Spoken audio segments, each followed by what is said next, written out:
Hello friends आज मु आउ गोटे नुआ रेसिपी सहित आपण सामना को आसी जाइए। सिंपल रे केमिति तैयारी करिबा एग मशरूम नूडल्स। आउ वीडियो को संपूर्ण देखंतु। वीडियो भलो लगे प्लीज मो चैनल को लाइक करंतु, शेयर करंतु। चैनल रे नुआ थिले निश्चित सब्सक्राइब करनियंतु। नमस्कार, कवितास ओडिया किचन को अनेक अनेक स्वागत। एठी मु प्रथमे किछिटा छतु ने सिझे नेछि। एठी छतु मध्ये भलो भाबरे सिझी जाइछि। याको आमे बाहर करी चॉप करि नबा। तापर एठी मु गुटे कढ़ई बसाई सेथिरे स्वाद अनुसार लूण दे पानी को फुटाई नबा। तापर गोटे छोटो चामच तेल मध्य पकई नहीं। तापर एबे आमे मार्केट रे मिलुथुबा चाउमीन पैकेट नहीं एथिरे सिझाई नबा।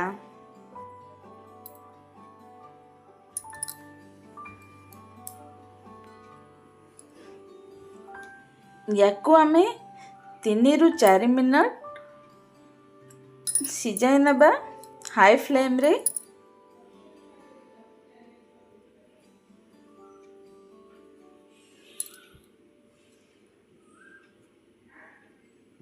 एठी मु सिझी जाइथि।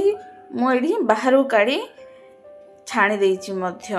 तापर एठी मु आउ गोटे आयरन कढ़ाई बसाई सेथिरे 2 छोटो चामच तेल पकाई मु 3टी अंडा फेंटिगिरी पकई नेछि। याकू भलो भाबरे टिके फ्राई करि नबा। देखिनियंतु बेसी मध्य हमकू एठी गुंड करिकी फ्राई करबा दरकार नै। टिके पीस गुडा टिके बड़ बड़ थिबो सेही भले आमे टिके फ्राई करि नबा।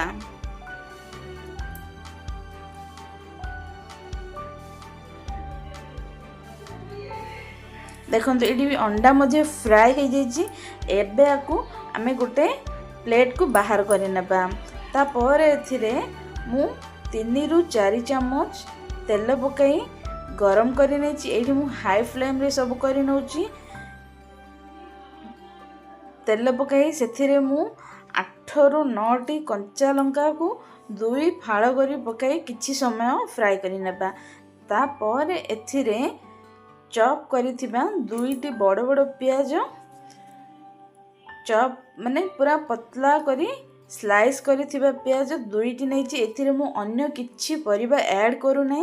तेणु करी मु प्याज ही 2टी बड़ बड़ काटी नेछि।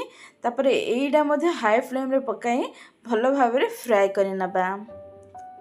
तापर एठी आमे आगुरु बॉयल करी रखिथिबा छतु को छोट छोट पीस करी फ्राई करि नबा। मु छोट छोट पीस करी काटी नै थिली। से छोट छोट पीस करी काटी नै थिबा छतु मध्ये पकाई फ्राई करि नबा।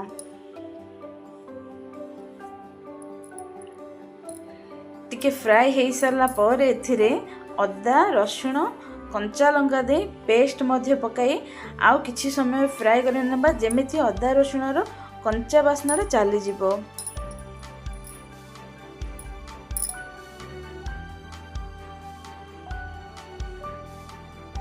एठी देखंतु एठी मते फ्राई करबा को 2 रु 3 मिनट लागिला।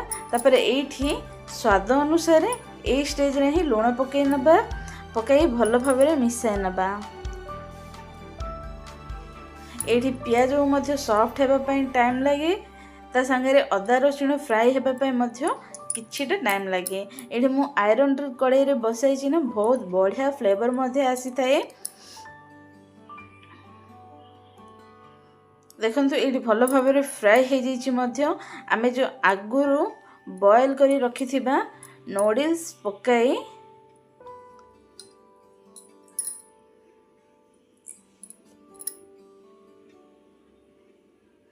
एठी भलो भाबरे पकाई नबा। जेमति देखंतु एठी कोडा मध्य स्टिकी स्टिकी नै, सब गुडा ऊपर अलगा अलगा हे कि अछि।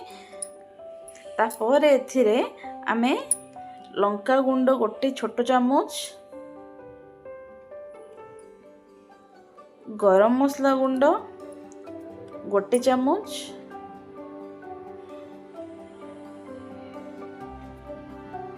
गोटे छोट चामच विनेगर, सोया सॉस मध्य गोटे चामच,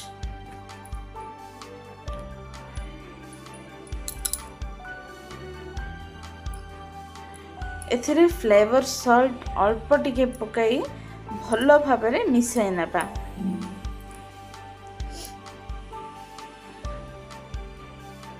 एठी मु अन्य किछि मसला व्यवहार करनी, मु एठी गरम मसला व्यवहार करछि।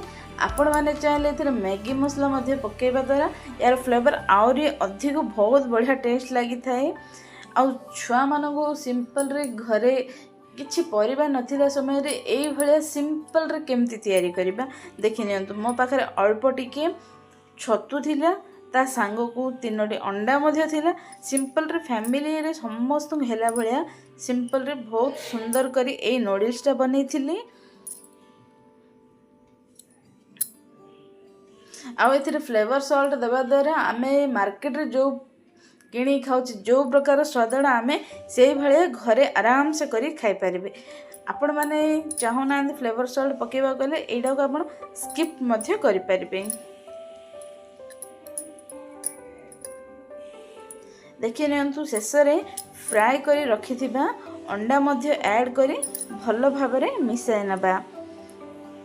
आ संध्या समय रे मध्य समस्त को किछि ना किछि खाइबा को हुए ना, तेणु करी एई भलिया रेसिपी आपण घरे तयारी करंतु।